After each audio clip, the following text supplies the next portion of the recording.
Swastiastu. Perkenalkan, nama saya Kadek Surya Widiasa dari Universitas Tridharma Mulia PSDKU Jembrana. Di kesempatan kali ini saya akan menjelaskan tentang mengklasifikasi 10 hewan dengan menggunakan Google Colab dengan dataset dicari dari Kaggle. Pada tahap pertama proyek ini saya melakukan setup dengan mengimpor semua library yang dibutuhkan. Saya menggunakan NumPy untuk manipulasi data numerik, Matplotlib untuk visualisasi, TensorFlow sebagai framework utama deep learning saya. Di bagian berikutnya, kita memanfaatkan beberapa modul dari Keras seperti Image Data Generator untuk augmentasi gambar secara real time, serta layers dan modul untuk membangun arsitektur jaringan saraf untuk mengoptimalkan proses pelatihan. Saya gunakan beberapa callback penting seperti yearly stopping, reduce LR on plateau, dan learning rate scheduler yang membantu mengontrol dan menyesuaikan pelatihan model secara dinamis. Terakhir, saya mengaktifkan fitur mix procession dengan set global policy mix float 16. Ini memungkinkan proses yang lebih cepat di GPU dengan menggunakan kombinasi presisi float 16 dan float 32 yang ideal untuk mempercepat training modul besar. Selanjutnya, setelah mengatur lingkungan kerja dan mengimpor library yang dibutuhkan, langkah selanjutnya adalah mendapatkan data pelatihan. Karena saya menggunakan dataset dari Kaggle, saya menginstal terlebih dahulu library Kaggle dan kemudian mengimpor Kaggle Hub untuk mempermudah proses download data secara langsung dari dalam kode Python. Di sini saya mengunduh dataset Animal 10, yaitu 10 jenis hewan, sebuah dataset populer berisi 10 kelas hewan yang digunakan untuk tugas klasifikasi gambar dengan menggunakan Kaggle Hub dataset_download. Saya pastikan bahwa versi tersebut terbaru dari data set selalu digunakan, dan patch hasil downloadnya langsung bisa saya manfaatkan untuk proses penguatan data ke dalam model. Setelah berhasil, saya mengunduh dataset. Tahap selanjutnya yaitu menyiapkan data menggunakan image generator, sebuah fitur Keras yang memungkinkan saya melakukan augmentasi gambar secara real time.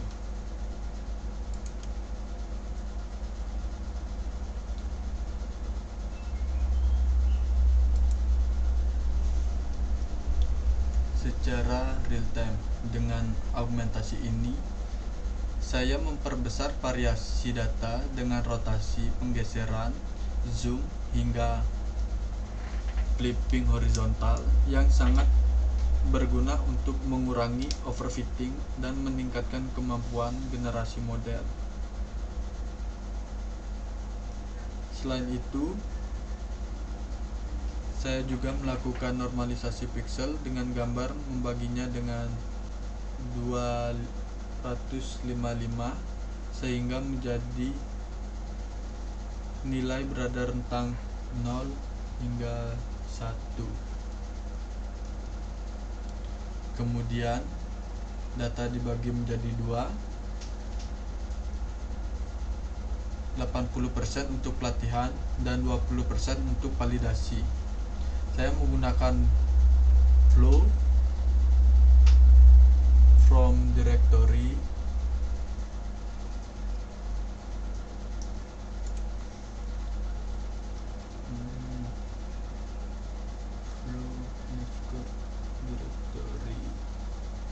flow from directory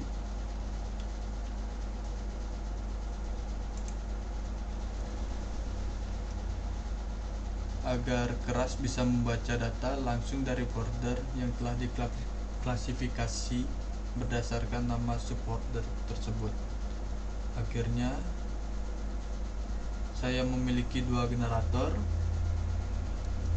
satu untuk data pelatihan yaitu train generator, dan satu untuk validasi yaitu val generator yang akan terus memberi suplai data ke dalam model selama proses training tersebut.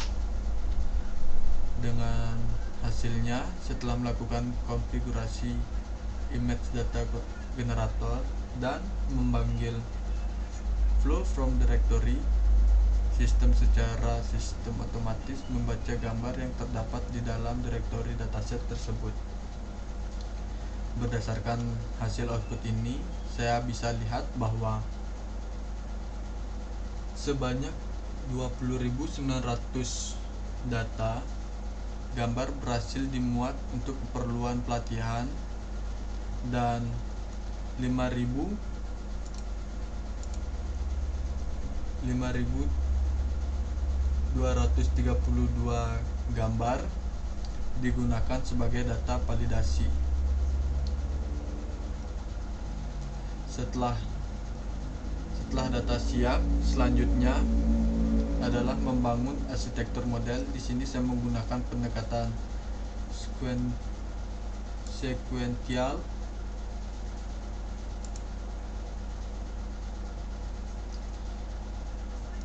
dari keras, yang berarti model saya akan dibangun secara bertahap dari lapisan pertama hingga lapisan terakhir. Saya memulai dengan 4 blok conv 2 dimensi dan max polling 2 dimensi. Pada blok pertama menggunakan 32 fitur dengan ukuran 3x3 dan fungsi aksipasi relu. Ukuran input gambar ditentukan pada baris ini, yaitu 128,3 yang menandakan gambar RGB berukuran 128 kali 128. Setiap blok berikutnya menambahkan jumlah fitur secara bertahap menjadi 62, 128, 256 untuk menangkap fitur semakin kompleks. Setelah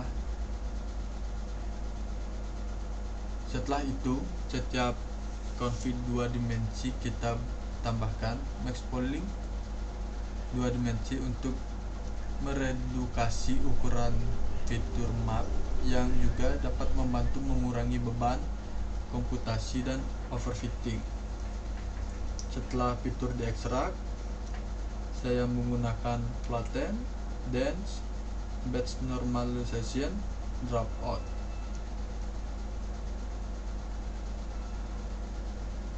Di bagian akhir dense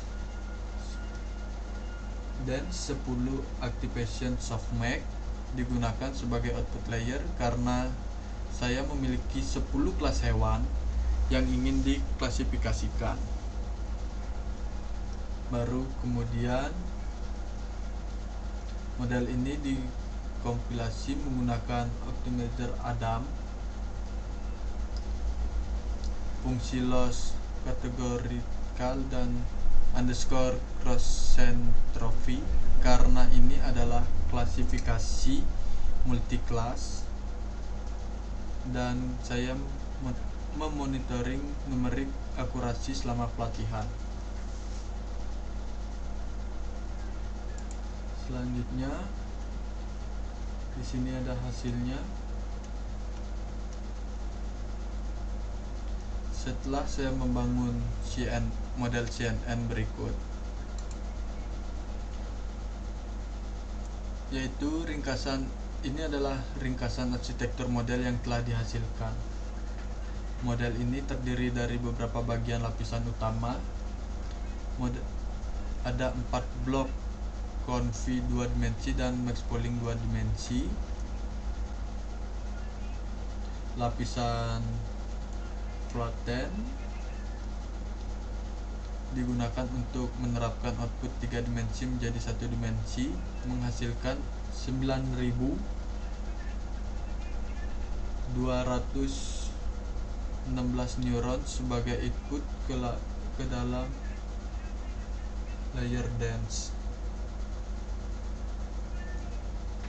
Dense layer pertama dengan 512 neuron memiliki parameter yang sangat besar, yaitu 4,7 juta karena terhubung ke seluruh output dari flatten. Kemudian dilanjutkan dengan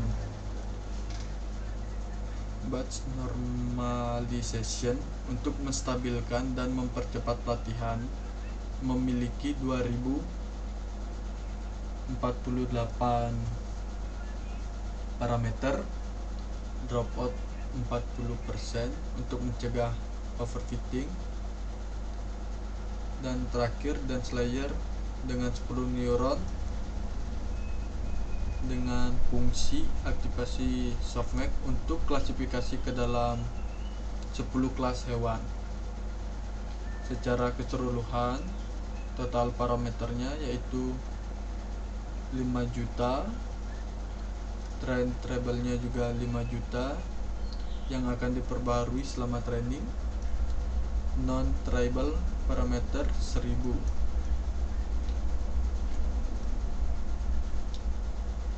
Dengan arsitektur ini cukup kuat untuk menangkap fitur kompleks dari gambar hewan, namun tetap cukup efisien untuk dijalankan di lingkungan seperti Google Colab.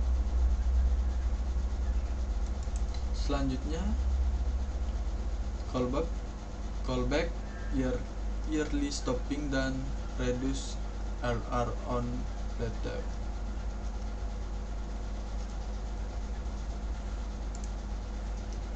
Pada tahap ini, saya menambahkan 3 buah callback untuk mengoptimalkan. Yang pertama yang saya bilang tadi, learning rate scheduler. Yang kedua callbacknya yaitu yearly stopping. Yang ketiga yaitu reduce LR plateau.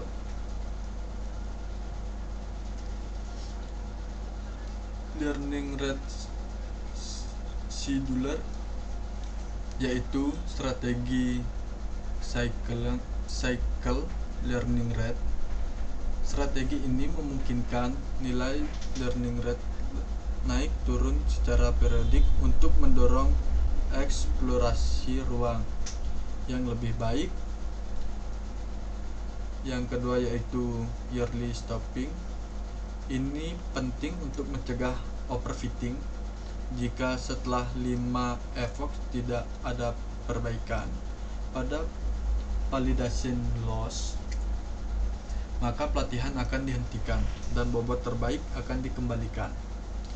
Yang terakhir yaitu reduce LR on plateau, yang secara otomatis akan mengurangi nilai learning rate sebesar 50% jika model tidak menunjukkan perbaikan selama 3 epoch.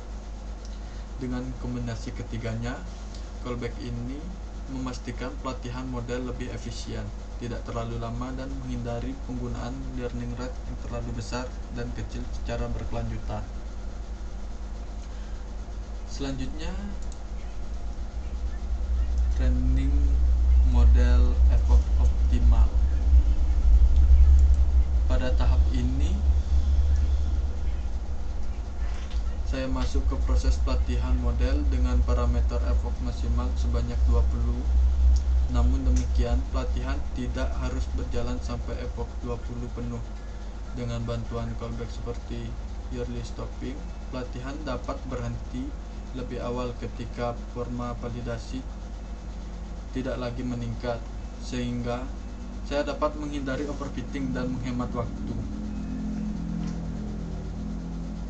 Selain itu, callback reduce RR on plateau dan cycle learning rate membantu mengatur learning rate secara adaptif untuk mempercepat konvergensi model.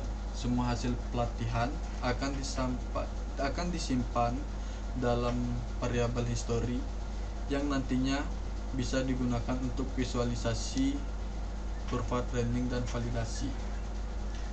Ini untuk hasilnya.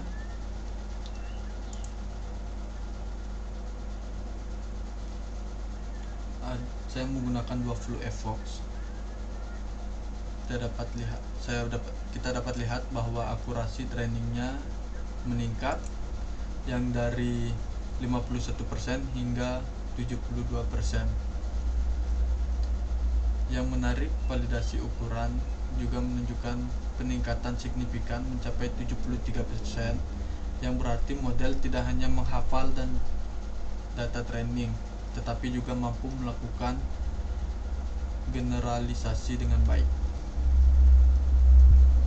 Selama proses pelatihan, saya menerapkan callback reduce all are on ratio untuk menurunkan learning rate saat performa validasi stagnan.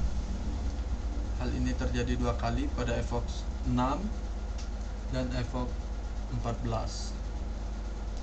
Learning rate yang adaptif ini membantu model agar lebih hati-hati dalam belajar seiring semakin kompleksnya proses konfigurasi.